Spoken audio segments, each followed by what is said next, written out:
ಮಂಡ್ಯ. ಈ ಹೆಸರು ಕೇಳಿದಾಗಲೇ ಮಣ್ಣಿನ ವಾಸನೆ ಮೂಡಿಗೆ ಬಡಿತದೆ. ರೈತರ ಬೆವರು ನೆನಪಾಗುತ್ತದೆ. ಸರಳ ಜನರ ಸತ್ಯ ಬದುಕು ಕಣ್ಮುಂದೆ ಬರುತ್ತದೆ.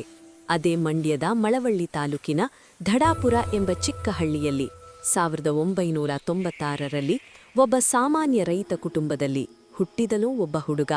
ಹೆಸರು ಮಳವಳ್ಳಿ ನಟರಾಜ್. ಇಂದು ಅವನ ನೇಕರ್ನಾಟಕ ಒಂದು ಹೆಸರಿನಿಂದ ಕರೆಯುತ್ತದೆ, ಗಿಲ್ಲಿ ನಾಟ. ಈ ಕಥೆ ಒಬ್ಬ ಸ್ಟಾರ್ ಹುಟ್ಟಿದ ಕಥೆಯಲ್ಲ, ಇದು ಒಬ್ಬ ರೈತನ ಮಗ ಕನಸು ಕಾಣುವ ಧೈರ್ಯ ಮಾಡಿದ ಕಥೆ.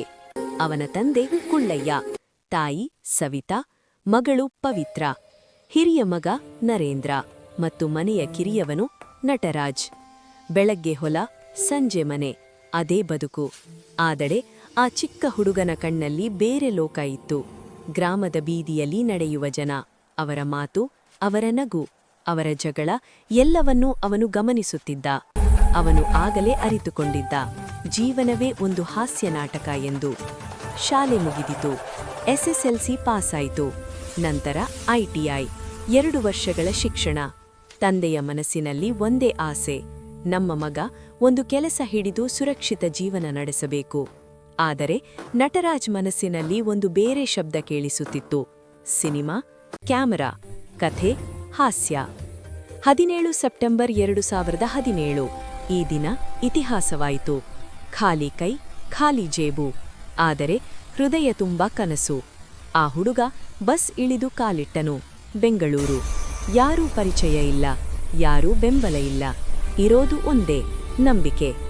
ಸಿನಿಮಾ ಸೆಟ್, ಬೆಳಕು ಹುರುವ ಕೆಲಸ, ಸೆಟ್ ಕೆಲಸಗಾರ, ಕಡಿಮೆ ಸಂಬಳ, ಹಸಿವು, ನಿರಾಕರಣೆ. ಆದರೂ ಅವನು ಒಂದು ದಿನವೂ ತನ್ನ ನಗುವನ್ನು ಕಳೆದುಕೊಳ್ಳಲಿಲ್ಲ. ಯಾಕೆಂದರೆ ಅವನು ಗೊತ್ತಿದ್ದ, ಇದು ಹೋರಾಟ, ಇದು ತರಬೇತಿ. ರಾತ್ರಿ ಹೊತ್ತು ಅವನು ಬರೆಯುತ್ತಿದ್ದ. ಗ್ರಾಮದ ಪಾತ್ರಗಳು, ಪ್ರಾಪರ್ಟಿ ಜಗಳ, ನಿಜ ಜೀವನದ ಡೈಲಾಗ್ಗಳು. ಒಂದು ದಿನ ಒಂದು ವಿಡಿಯೋ ಅಪ್ಲೋಡ್, ಮತ್ತೆ ಇತಿಹಾಸ. ಲಕ್ಷಾಂತರ ವೀಕ್ಷಣೆಗಳು, ಮಿಲಿಯನ್ಗಳು. ಜನ ಹೇಳಿದರು, ಇವನು ನಮ್ಮವನು, ಇದು ನಮ್ಮ ಕಥೆ. ಹುಟ್ಟಿತು ಗಿಲ್ಲಿ ನಾಟ.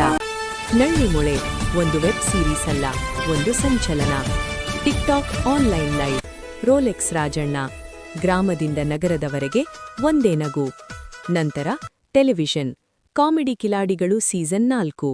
ಅವನು ಬಂದ, ಅವನು ಮಾತನಾಡಿದ, ಅವನು ನಗಿಸಿದ.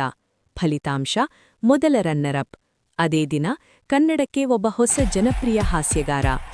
ಡ್ಯಾನ್ಸ್ ಕರ್ನಾಟಕ ಡ್ಯಾನ್ಸ್, ಭರ್ಜರಿ ಬ್ಯಾಚುಲರ್ಸ್, ಕ್ವಾಟ್ಲೆ ಕಿಚನ್ ಮತ್ತು ಬಿಗ್ ಬಾಸ್ ಕನ್ನಡ ಸೀಸನ್ 12.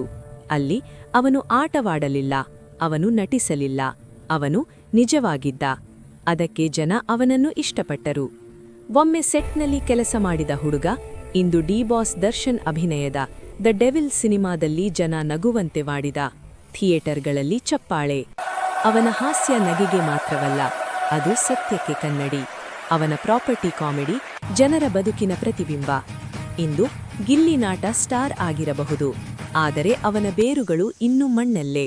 ರೈತನ ಮಗನಿಂದ ಜನರ ಹಾಸ್ಯಗಾರನಾಗುವವರೆಗೆ ಇದು ಒಬ್ಬನ ಕಥೆಯಲ್ಲ, ಇದು ಕನಸು ಕಾಣುವ